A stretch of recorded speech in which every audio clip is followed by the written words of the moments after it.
राधे राधे। आशा करती हूँ कि आप सभी लोग खुश होंगे, स्वस्थ होंगे, मस्त होंगे। ओम नमो भगवते वासुदेवाय। आज मैं आप लोगों को सुनाने जा रही हूँ बृहस्पतिवार व्रत कथा।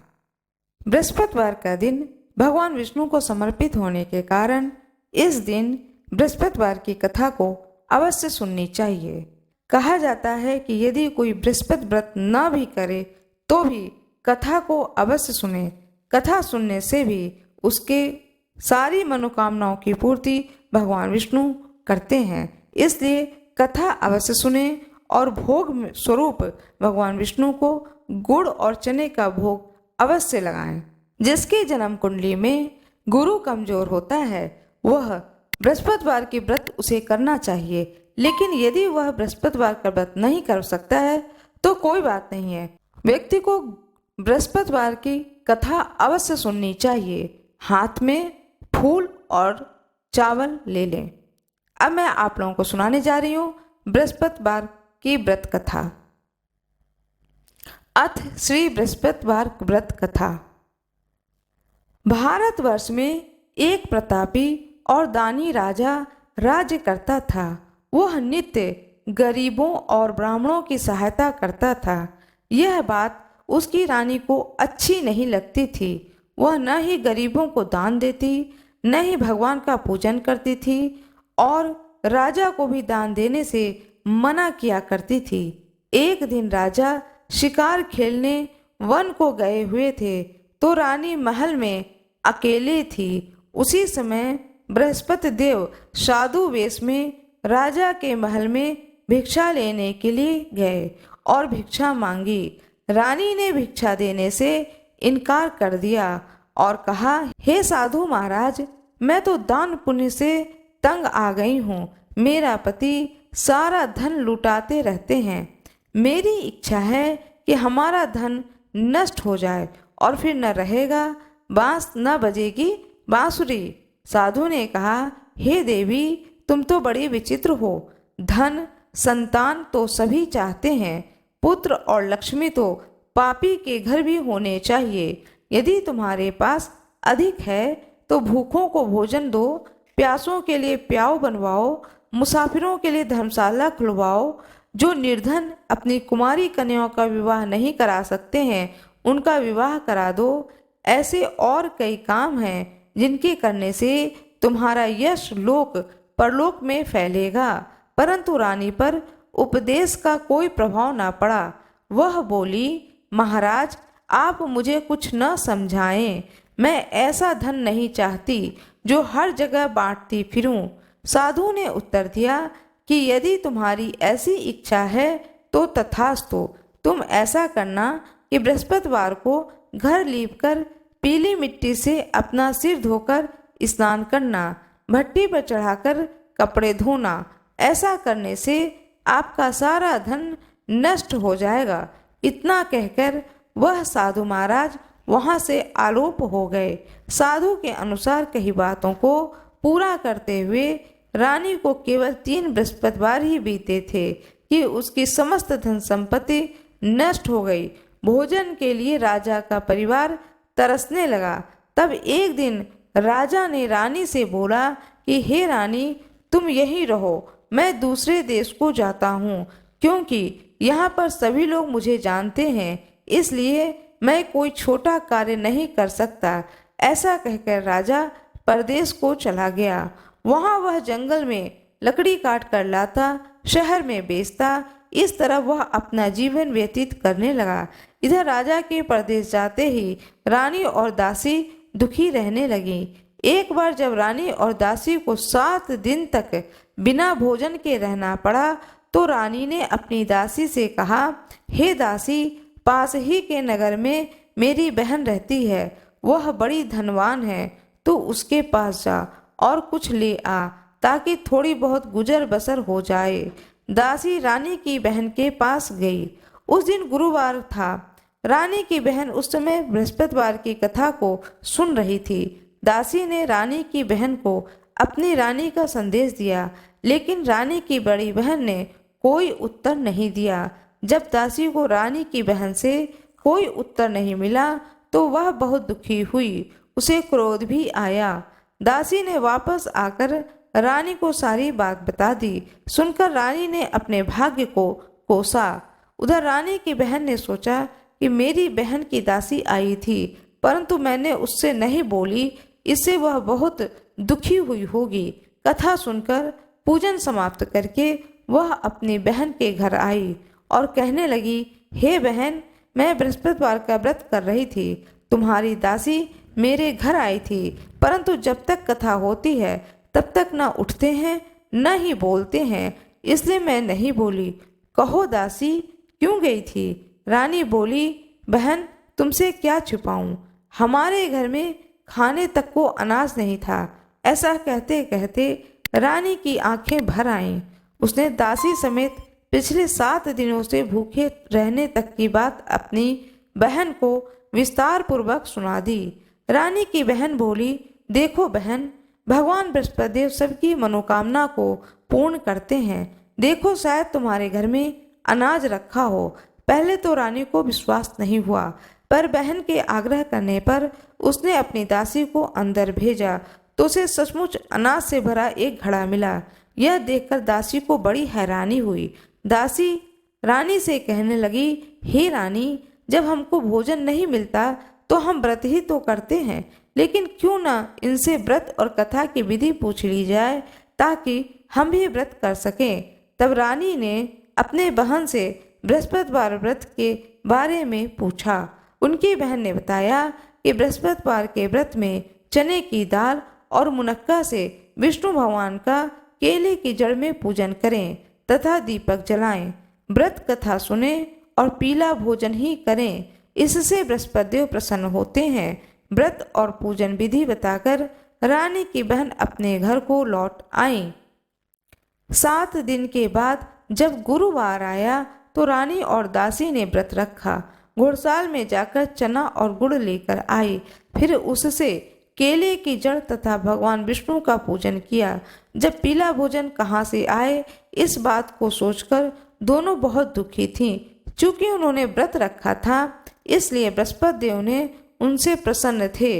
इसलिए वे एक साधारण व्यक्ति का रूप धारण कर 2 थालों में सुंदर पीला भोजन लेकर दासी को दे दिए। भोजन पाकर दासी अत्यंत प्रसन्न हुई और फिर रानी के साथ मिलकर भोजन ग्रहण किया। उसके बाद वे सभी गुरुवार को व्रत और पूजन करने लगीं। बृहस्पति भगवान की कृपा से उनके पास फिर से संपत्ति आ गई, परंतु रानी फिर भी पहले की तरह ही आलस्य करने लगी। तब दासी बोली, देखो रानी, तुम पहले भी इस प्रकार आलस्य करती थी, तुम्हें धन रखने में कष्ट होता था, इस कारण सभी धन नष्ट हो गया, और जब जब भगवान बृहस्पति की कृपा से धन मिला तो तुम फिर से आलस्य करती हो। रानी को समझाते हुए दासी कहती है कि बड़ी मुसीबतों के बाद हमने यह धन पाया है, इसलिए हमें दान पुण्य करना चाहिए, भूखे मनुष्यों को भोजन कराना चाहिए और धन को शुभ कार्यों में खर्च करना चाहिए, जिससे तुम्हारे कुल का यश बढ़ेगा, स्वर्ग की प्राप्ति होगी और पितर प्रसन्न होंगे।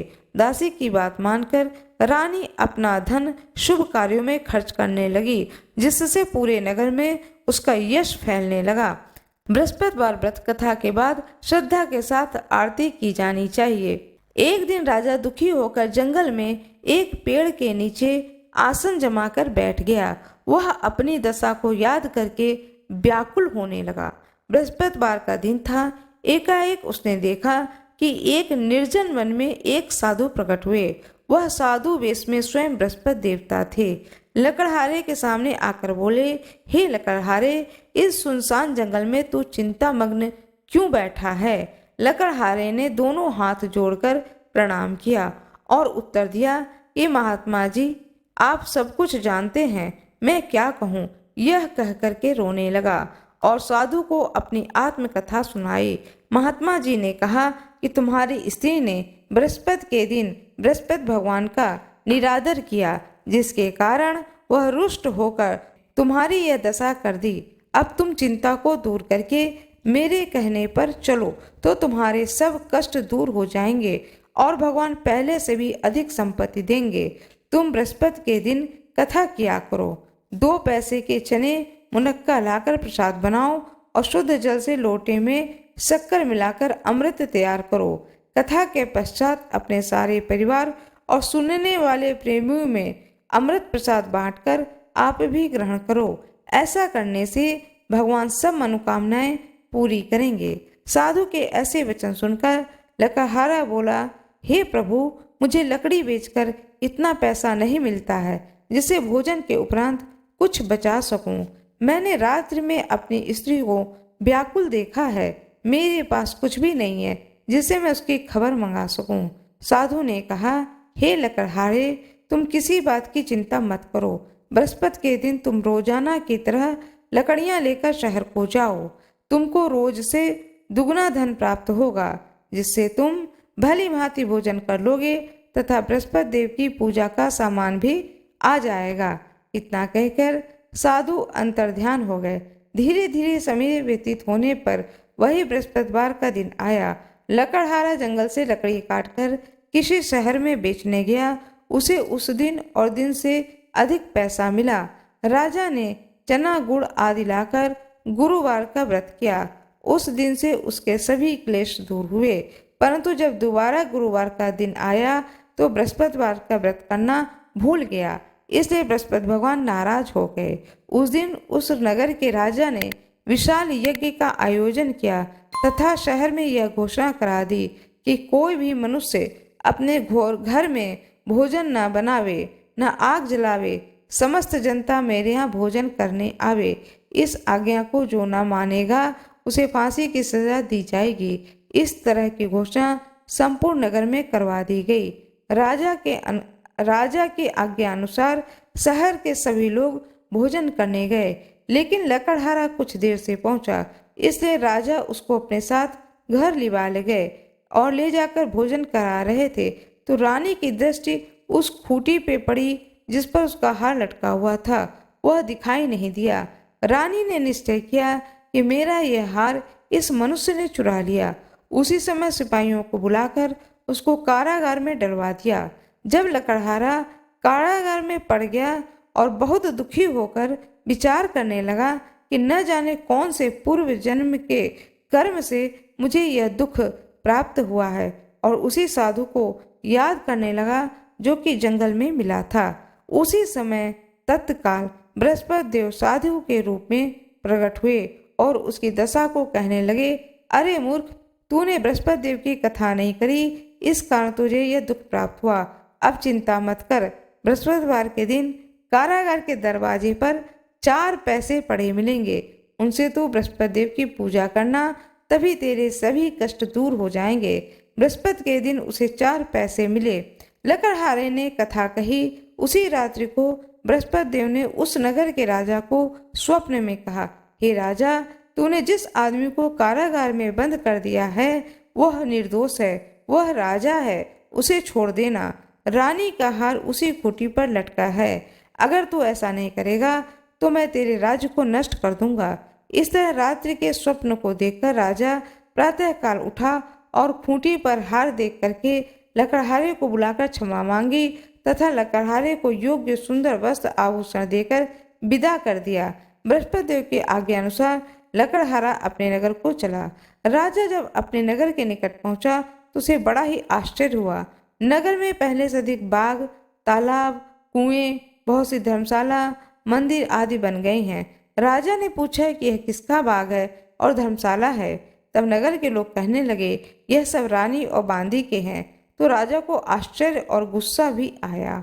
जब रानी ने यह खबर सुनी कि राजा आ रहे हैं तो उन्होंने बांदी से कहा कि हे दासी, देख, राजा हमको कितनी बुरी हालत में छोड़ गए थे। हमारी ऐसी हालत देखकर वह लौट न जाए, इसलिए तू दरवाजे पर खड़ी हो जा। आज्ञा अनुसार दासी दरवाजे पर खड़ी हो गई। राजा आए तो उन्हें अपने साथ निभा लाई। तब राजा ने क्रोध करके अपनी रानी से पूछा कि यह धन तुम्हें कैसे प्राप्त हुआ। तब उन्होंने कहा, हमें यह सब धन बृहस्पति देव के इस व्रत के प्रभाव से प्राप्त हुआ। राजा ने निश्चय किया कि 7 रोज बाद तो सभी बृहस्पति देव का पूजन करते हैं, परंतु मैं प्रतिदिन दिन में 3 बार कहानी तथा रोज व्रत किया करूंगा। अब हर समय राजा के दुपट्टे में चने की दाल बंधी रहती थी तथा दिन में 3 बार कहानी कहता था। एक रोज राजा ने विचार किया कि चलो अपनी बहन के यहाँ हो आए। इस तरह निश्चय कर राजा घोड़े पर सवार हो अपनी बहन के यहाँ को चलने लगा।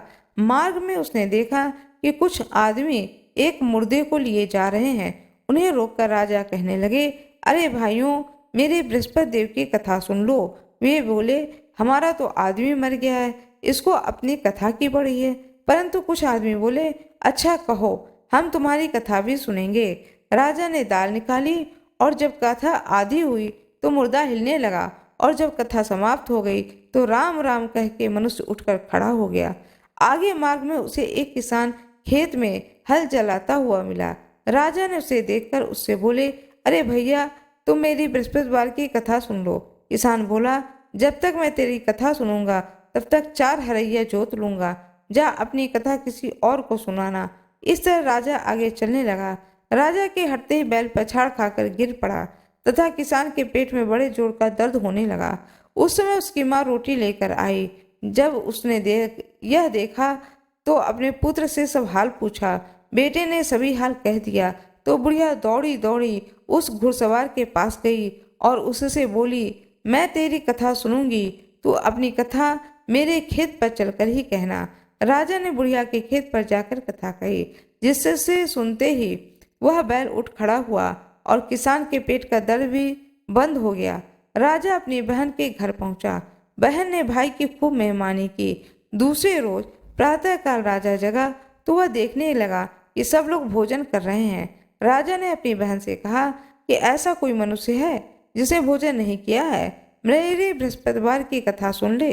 बहन बोली, भैया, यह देश ही ऐसा है कि पहले यहाँ लोग भोजन करते हैं, बाद में अन्य काम करते हैं। अगर कोई पड़ोस में हो तो देखाऊं। ऐसा कहकर चली गई, परंतु उसे कोई ऐसा व्यक्ति नहीं मिला जिसने न भोजन किया हो। अतः वह एक कुम्हार के घर गई जिसका लड़का बीमार था। उसे मालूम हुआ कि उसके यहाँ 3 रोज से किसी ने भोजन नहीं किया है। रानी ने अपने भाई की कथा सुनने के लिए कुम्हार से कहा तो वह तैयार हो गया। राजा ने जाकर बृहस्पतिवार की कथा कही, जिसको सुनकर उसका लड़का ठीक हो गया। अब तो राजा की प्रशंसा होने लगी। एक रोज राजा ने अपनी बहन से कहा कि हे बहन, हम अपने घर को जाएंगे, तुम भी तैयार हो जाओ। राजा की बहन ने अपनी सास से कहा। सास ने कहा, हाँ चली जा, परंतु अपने लड़कों को मत लेकर जाना, क्योंकि तेरे भाई के कोई औलाद नहीं है। बहन ने अपने भैया से कहा, हे भैया, मैं तो चलूंगी, परंतु कोई बालक नहीं जाएगा। राजा बोला, जब कोई बालक ही नहीं चलेगा तब तुम ही क्या करोगी। बड़े दुखी मन से राजा अपने नगर को लौट आया। राजा ने अपनी रानी से कहा कि हम निर्वंशी हैं, हमारा मुंह देखने का धर्म नहीं है और कुछ भोजन आदि नहीं किया। रानी बोली, हे प्रभु, बृहस्पति देव ने हमें सब कुछ दिया है तो वह हमें औलाद अवश्य देगी। उसी रात को बृहस्पति देव ने राजा से स्वप्न में कहा, हे राजा, उठ, सभी सोच त्याग दे, तेरी नानी गर्भ से है। राजा को यह बात सुनकर बड़ी खुशी हुई। 90 महीने में उसके गर्भ से एक सुंदर पुत्र पैदा हुआ। तब राजा बोला, हे रानी, स्त्री बिना भोजन के रह सकती है, पर बिना कहे नहीं रह सकती। जब मेरी बहन आए तो तुम उससे कुछ कहना मत। रानी ने सुनकर हाँ कर दिया। जब राजा की बहन ने यह शुभ समाचार सुना तो बहुत खुश हुई तथा बधाई लेकर अपने भाई के यहाँ आई। तभी रानी ने कहा, घोड़ा चढ़कर तो आई नहीं, गधा चढ़ी आई। रानी की बहन बोली, भाभी, मैं इस प्रकार न कहती तो तुम्हें औलाद कैसे मिलती। बृहस्पति देव ऐसे ही हैं, जैसी जिसकी मन में कामनाएं हैं सभी को पूर्ण करते हैं। जो सद्भाव पूर्वक बृहस्पतिवार का व्रत करता है एवं कथा पढ़ता है अथवा सुनता है या दूसरों को सुनाता है, बृहस्पति देव उसकी सभी मनोकामनाओं को पूर्ण करते हैं। बृहस्पति भगवान की जय, लक्ष्मी माता की जय, विष्णु भगवान की जय, सारी देवी देवताओं की जय। अब मैं आप लोगों को कथा सुनाने जा रही हूँ, गुरु प्रदोष व्रत कथा। हाथ में फूल और चावल ले लें। श्री सूत जी के अनुसार शत्रु विनाशक भक्ति प्रिय व्रत में यह अति श्रेष्ठ है। एक बार की बात है, देवताओं के राजा इंद्र और वृतासुर नामक राक्षस की सेना में घनघोर युद्ध हुआ। देवताओं ने दैत्य सेना को पराजित कर नष्ट भ्रष्ट कर डाला। यह देख वृत्रासुर अत्यंत क्रोधित हो स्वयं युद्ध को उद्यत हुआ। आसुरी माया से उसने विकराल रूप धारण कर लिया। सभी देवता भयभीत हो गुरुदेव बृहस्पति की शरण में पहुँचे। बृहस्पति महाराज बोले, पहले मैं तुम्हें वृत्रासुर का वास्तविक परिचय दे दूं। वृत्रासुर बड़ा प्रतापी और तपस्वी कर्मनिष्ठ है। उसने गंधमादन पर्वत पर घोर तपस्या कर शिव जी को प्रसन्न किया। पूर्व समय में वह चित्ररथ नाम का राजा था। एक बार वह अपने विमान से कैलाश पर्वत चला गया। वहां शिव जी के वाम अंग में माता पार्वती को विराजमान देखकर वह उपहास पूर्वक बोला, हे प्रभु, मोह माया में फंसे होने के कारण हम स्त्रियों के वशीभूत रहते हैं, किंतु देवलोक में ऐसा दृष्टिगोचर नहीं हुआ कि स्त्री आलिंगनबद्ध हो सभा में बैठे। चित्ररथ के यह वचन सुनकर सर्वव्यापी शिव शंकर भगवान हंसकर बोले, हे राजन, मेरा व्यवहारिक दृष्टिकोण पृथक है। मैंने मृत्युदाता कालकूट महाविष का पान किया है, फिर भी तुम साधारण जन की भांति मेरा उपहास उड़ाते हो। माता पार्वती क्रोधित हो चित्ररथ से संबोधित हुई। माता पार्वती ने क्रुद्ध होकर के कहा कि अरे दुष्ट, तूने सर्वव्यापी महेश्वर के साथ में मेरा भी उपहास उड़ाया है। अतएव मैं तुझे वह शिक्षा दूंगी कि तू फिर ऐसे संतों के उपहास का दुस्साहस नहीं करेगा। अब तू दैत्य स्वरूप धारण कर और विमान से नीचे गिर। मैं तुझे श्राप देती हूँ। जगदम्बा भवानी के अभिशाप से चित्ररथ राक्षस योनि को प्राप्त हुआ और त्वष्टा नामक ऋषि के श्रेष्ठ तप से उत्पन्न हो वृत्रासुर बना। गुरुदेव बृहस्पति आगे बोले, वृत्रासुर बाल्यकाल से ही शिव भक्त रहा, अतः हे इंद्र, तुम बृहस्पति प्रदोष व्रत कर भगवान शंकर को प्रसन्न करो। देवराज ने गुरुदेव की आज्ञा का पालन कर बृहस्पति प्रदोष व्रत किया। गुरु प्रदोष व्रत के प्रभाव से इंद्र ने शीघ्र ही वृत्रासुर पर विजय प्राप्त कर ली और देवलोक में शांति छा गई। अतः प्रदोष व्रत हर शिव भक्त को अवश्य करना चाहिए। भगवान शंकर की जय हो, माता पार्वती की जय हो, भगवान गणेश की जय हो। श्री शिवाय नमस्तुभ्यम। बृहस्पति भगवान की जय, लक्ष्मी माता की जय, विष्णु भगवान की जय, सारी देवी देवताओं की जय। कृपया मेरे वीडियो को लाइक करिएगा, चैनल को सब्सक्राइब करिएगा, बेल आइकन दबाना ना भूलिएगा। जो कोई भी मेरे इस चैनल पर नए हों, कृपया मेरे चैनल को सब्सक्राइब अवश्य कर दीजिएगा। धन्यवाद।